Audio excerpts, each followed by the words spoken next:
Halo people sekalian, balik lagi di channel ini untuk pembahasan Viking Rise.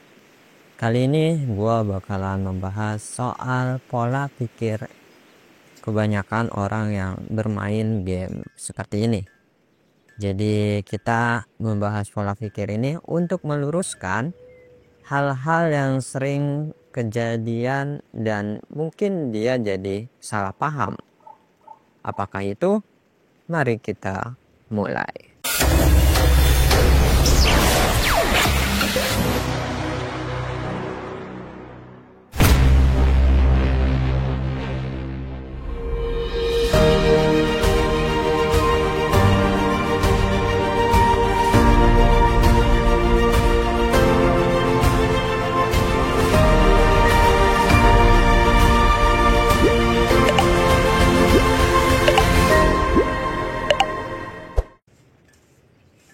Oke, yang sering salah paham disikapi oleh setiap orang, utamanya dalam memahami game yang seperti ini, itu adalah istilah-istilah seperti tutorial, tips, trik, dan atau bisa juga dengan manual book atau bisa sebut juga dengan guideline ya, kadang juga bisa disebut seperti itu.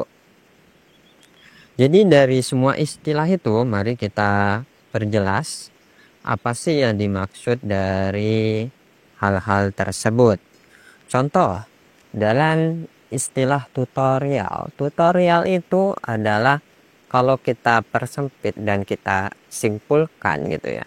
Tutorial itu adalah proses pentransferan informasi dari si seseorang kepada orang lain. Itu namanya tutorial. Nah, terus kalau tips itu adalah cara atau saran untuk melakukan sesuatu lebih efisien. Dan yang terakhir, trik. Trik itu mengacu kepada cara singkat, cepat, padat, dan praktis dalam melakukan suatu hal. Jadi tiga hal ini sebenarnya berbeda, cuman buat beberapa orang kadang nganggapnya itu malah dianggap sama. Dan efek dari mereka yang menganggap hal itu serupa, banyak yang salah paham dalam hal tertentu. Contoh, di sini kita sering banget dengar atau sering melihat orang-orang yang kayak meminta suatu saran atau meminta tutorial. Namanya tutorial itu kan tadi sudah dijelaskan prosesnya pemindahan informasi. Dan informasi itu datangnya dari mana? Informasi itu datangnya dari pengalaman dari orang tersebut atau dari hal yang dia lakukan. Misalkan dia nggak sengaja tahu nih cara versi dia yang bagus seperti apa kayak gini, dan itu bisa dikategorikan sebagai tutorial caranya ya. Nah, dalam tutorial ini bisa terkadang berisikan tips atau trik. Jadi sebenarnya tutorial itu lebih umum, tips dan trik itu lebih ke cabangnya dari tutorial karena masih bagian dari tutorial. Seperti itu ya. Dan namanya tutorial itu kembali lagi, kalau kalian menanyakan hasil itu nggak mungkin sama. Karena tadi tutorial itu berasal dari yang namanya pengalaman dan hal yang dialami atau hal yang dilakukan atau informasi yang diketahui oleh orang tersebut, atau bisa kita sebut tutornya ya. Jadi orang yang menyampaikan tutorial kan kita sebut tutor ya, tutornya.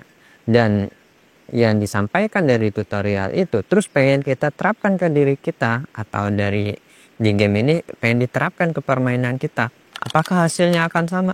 Ya jelas tidak akan sama, karena dari setiap orang Pengalamannya berbeda, cara mainnya berbeda, keberuntungannya juga berbeda, dan banyak faktor yang menyebabkan hasil nggak mungkin sama. Makanya dari tutorial itu tadi ada 2 cabangnya, yaitu berupa tips atau trik. Jadi untuk pengaplikasiannya di sini sebagai contoh ya, dari apa yang dimaksud tutorial, kita bisa anggap saja tutorial perumpamaannya itu sebagai menu masakan yang ada di sini. Menu masakan di sini bahannya sudah jelas. Tapi ketika kita masak, apakah hasilnya sama? Enggak. Kadang nanti grade-nya bisa yang biasa atau nanti grade-nya yang terbaik dalam artian legendary. Itu mirip kayak dengan tutorial. Kalian mungkin menyiapkan bahan yang sama. Kalian mungkin menyediakan kondisi yang sama. Tapi hasilnya kenapa bisa beda? Ya karena setiap orang itu nggak bisa jalurnya sama. Dan kalau misalkan kalian menanyakan sesuatu yang hasilnya pasti sama, itu lebih condong jadi manual book. Manual book itu apa? Manual book itu adalah suatu panduan atau tata cara untuk melakukan atau mendeskripsikan penggunaan suatu barang. Itu namanya manual book. Kalau manual book rata-rata sesuai yang ada di buku, berarti dia bakalan berhasil atau hasilnya hampir bisa dipastikan sama. Tapi kalau tutorial enggak, karena tutorial itu banyak faktor yang mempengaruhi. Itu yang perlu kalian pahami dulu. Jadi jangan sampai kalian memahami, saya menemukan dari YouTube tutorialnya begini, saya menemukan dari YouTube A begini, YouTube B begitu, di YouTube C begitu lagi. Jadi beda-beda nih caranya. Terus kalian dengan entengnya bilang kayak yang paling tahu, atau bisa jadi kalian lebih mengidolakan YouTube A atau YouTube B atau YouTube C. Jadi gunanya tutorial itu kalian harus pahami dulu gitu.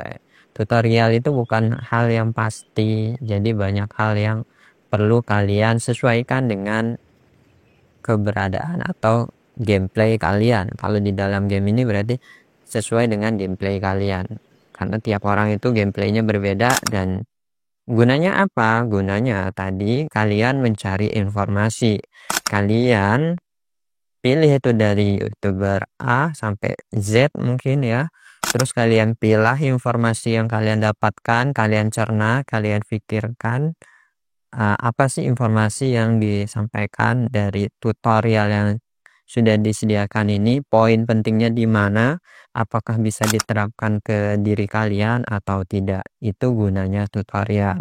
Jadi ada bermacam-macam situasi, ada bermacam-macam opsi, dibuatlah tutorial oleh orang-orang yang berbeda, dan kalianlah yang menentukan mana yang cocok, atau kalian nanti mungkin bisa memadukan dari tutorial A dengan tutorial B, disatukan jadilah alur permainan kalian sendiri. Itu yang benar, bukan plek ketiplek kalian ikut apa adanya. Mungkin ada yang cocok ketepatan, tapi banyak juga yang enggak cocok. Contoh lagi pengaplikasiannya yang paling sering yaitu adalah meminta saran skill yang bagus itu apa. Seperti yang gua pernah buat videonya, tujuan utamanya adalah di sana kalian harus belajar untuk menentukan skill sendiri. Oke, kalau misalkan kalian pengen yang cara praktisnya, kalian kan bisa lihat dari hero-nya sendiri. Terus nanti di sini ada rekomendasi ya. Nah, di sini di rekomendasi kalian bisa lihat kan rekomendasi skillnya apa saja. Nah, ada yang seperti ini. Tapi apakah rekomendasi ini layak untuk digunakan? Ya kembali lagi ke diri kalian sendiri. Oke, dari apa istilahnya? Kalau di sini kita ambil contoh ya, gua pribadi ini biar kalian bisa lebih memahami. Kalau contoh pribadi dari rekomendasi itu kan pengennya skill-skill ini yang digunakan ya. Tapi pada kenyataannya apakah gua menggunakan skill ini walaupun gua sudah memiliki semuanya? Jawabannya adalah tidak. Karena kondisinya orang yang atau development memberikan rekomendasi ini berarti ada hal yang dia pertimbangkan sendiri. Dan pertimbangannya dari mana? Mungkin mempertimbangkan dari yang namanya talent dari setiap hero, atau mempertimbangkan salah satu atau kombinasi dari kedua hero ini dalam hal skillnya. Bisa jadi seperti itu. Dan di sini gue nggak ngikutin dengan rekomendasi tadi, malah gue membuat rekomendasi versi gue sendiri. Contohnya di sini gue sempat membuat beberapa kiriman ya. Jadi kemarin itu kan sempat di event killing. Jadi karena bolehnya duel ya sekalian aja untuk ngetes gitu ya. Nah, di sini gua untuk yang namanya VPP dan penggunaannya itu si Yulmi dengan Arthur, VPP terbaik itu ya versinya adalah ini. Jadi di sini bisa kita lihat ya. Terkadang kalau misalkan duel, kalian pasti suka minder ya. Contoh, kadang gue minta duel T5, tapi ternyata dia punya T4. Terus gue bilang, ya udah kali ya, gue cukup bawa separuhnya atau gue bawa 70 seperti ini ya. Terus dia bawa total yang lebih banyak gitu, misalkan T4 lebih banyak. Tapi akhirnya apa? Akhirnya tetap minder, takut jumlahnya kalah lah. Istilahnya nggak sesuai, dia udah minder duluan. Nah, di sini kondisinya adalah kenapa gua yang cepet di sini karena gua tier 6 ya. Sedangkan pihak ini tidak punya tier 6 tapi dia memiliki tier 7 di sini. Jadi tier 6 atau tier 7 itu sudah nggak berpengaruh lagi, tapi yang berpengaruh di sini adalah mulai dari kombinasi skill yang digunakan. Untuk VPP ini emang skill yang kita rekomendasikan ya. Di sini kalau kalian itu Arthur dan Yulmi juga untuk VPP, gue lebih rekomendasikan Joint Offensive, terus juga Fairy Detonation, terus juga Fast Track, dan juga jangan lupa Divine Blessing. Divine Blessing ini untuk kombinasi dari Yulmi dengan Arthur itu sangat penting ya. Jadi Divine Blessing ini sangat penting dan jangan dicopot.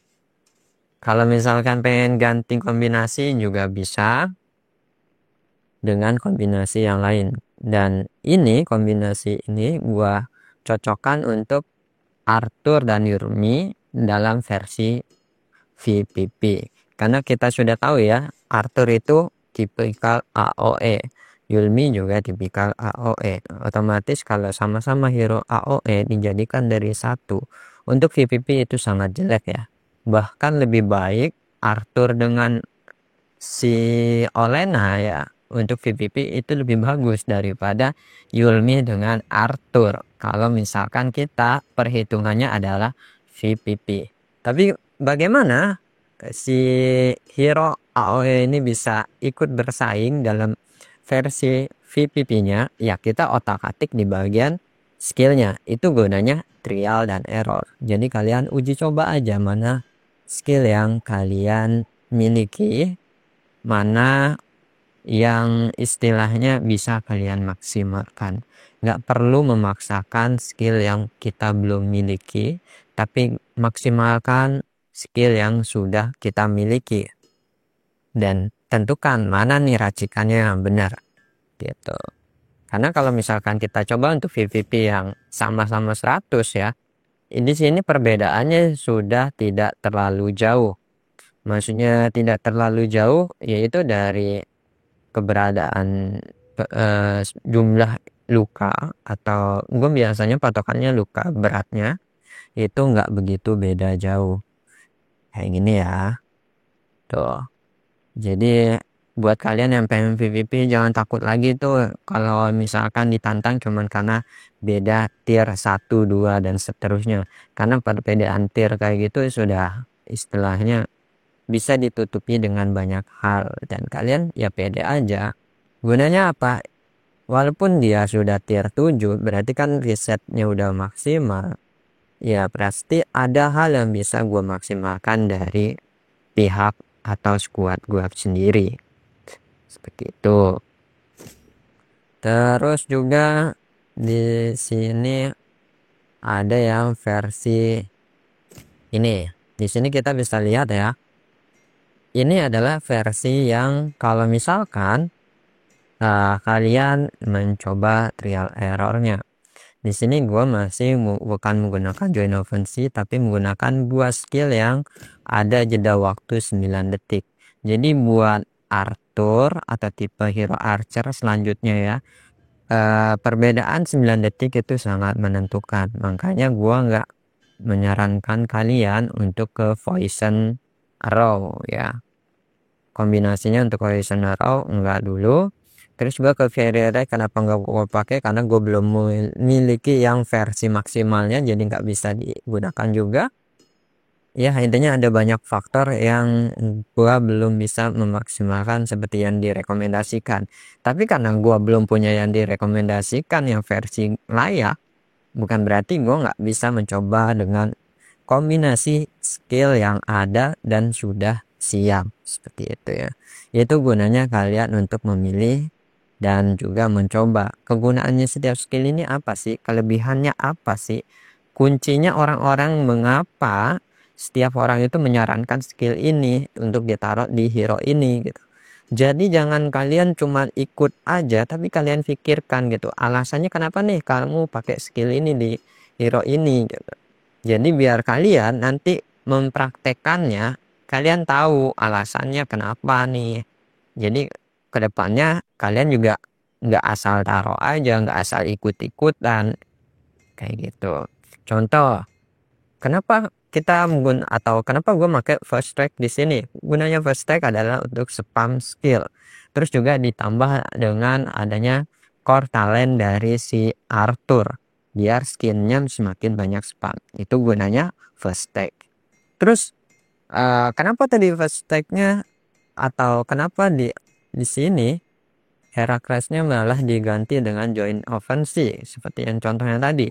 Itu dikarenakan di sini dia faktor damage-nya lebih tinggi di sini di Fairy Detonation daripada Heracles. Heracles itu cuman 1000 sedangkan Fairy Detonation itu 1200. Terus faktor yang di sini yang membedakan adalah dapat menyebabkan istilahnya efek burning. Sedangkan di Arthur saja skill pertamanya ini sudah menyebabkan efek burning ya. Jadi di sini si Arthur sudah memberikan dia efek burning nih di skill keduanya. Jadi kita nggak perlu juga dikasih efek burn tambahan lagi dan seterusnya juga. Dengan ini sudah cukup. Makanya Heraclesnya gua ganti saja dengan join offensive. Atau kalau nanti mau trial lagi Fairy Detonation-nya kita cabut ganti join offensive atau ganti down planet atau ganti ya intinya ganti apapun nggak apa-apa, yang penting kalian tahu kegunaannya apa. Dan di sini kita bisa lihat nih padahal di sini tingkat kerugiannya itu perbedaannya hampir separuhnya ya atau mendekati separuhnya.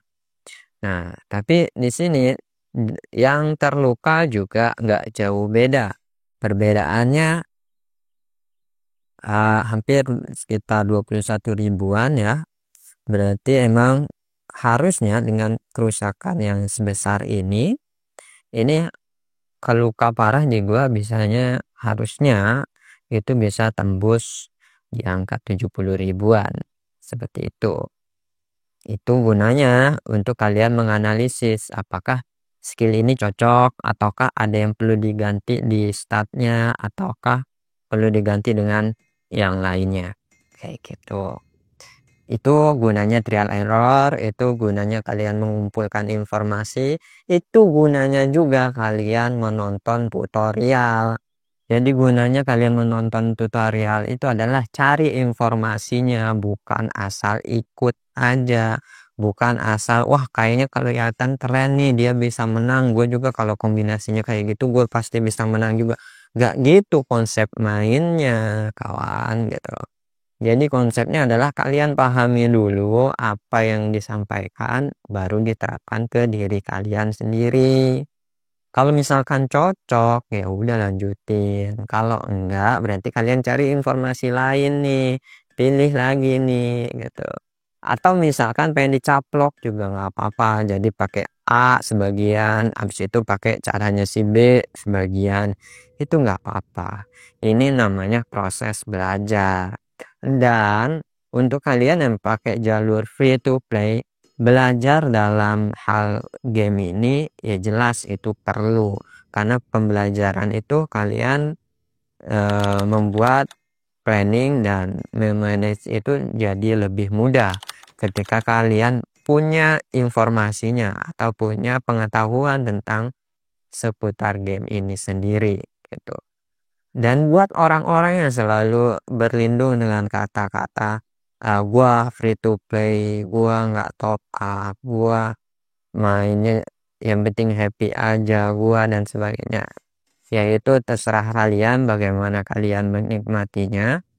Hanya saja jangan paksakan paham seperti itu kepada orang lain.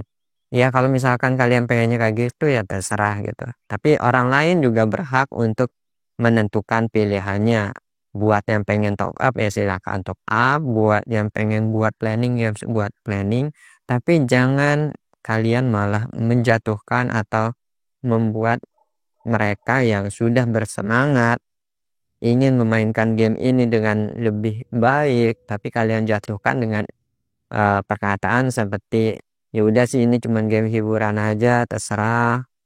Ya gue tahu kalian kayak gitu, dan kebanyakan orang yang berkata kayak gitu ujung-ujungnya ngilang alias pensiun alias uninstall.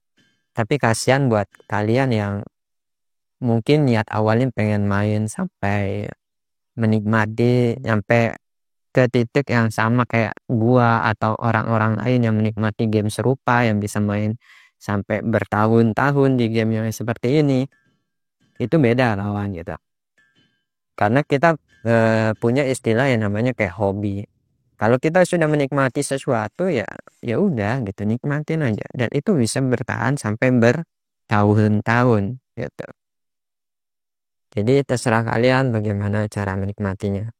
Oke, yang ingin gua harapkan dari pembahasan ini adalah mulai saat ini kalian lebih bijak dalam mencari informasi, tutorial atau apapun yang kalian butuhkan di internet, di YouTube, di forum apapun itu. Kalian bijak pilihnya, pilih mana yang sesuai, dan jangan asal langsung pak ketiplek kalian ikutin gitu. Karena sering banget gue nemu yang kayak udah ngikutin ini kok hasilnya beda ya, gue kalah atau ya karena kondisinya memang kalian jujur aja ya, keberuntungan dalam game di sini itu jeleknya itu beda-beda, nggak semuanya hoki ya, nggak semuanya bagus kayak gitu. Semoga pembahasan ini bisa sedikit membantu kalian dalam mencerahkan hal-hal yang sering banget terjadi yang seperti ini. Dan selalu ingat, biasakan sesuatu yang baik, karena yang hal baik itu emang perlu dibiasakan agar menjadi karakter. Jadi entah itu nanti di dalam game atau dunia nyata, semuanya bakalan bermanfaat untuk diri kalian sendiri. Itu aja, jangan lupa di like, komen, dan subscribe. Share kepada teman kalian biar sama-sama tahu, biar sama-sama belajar. Salam Viking dan bye.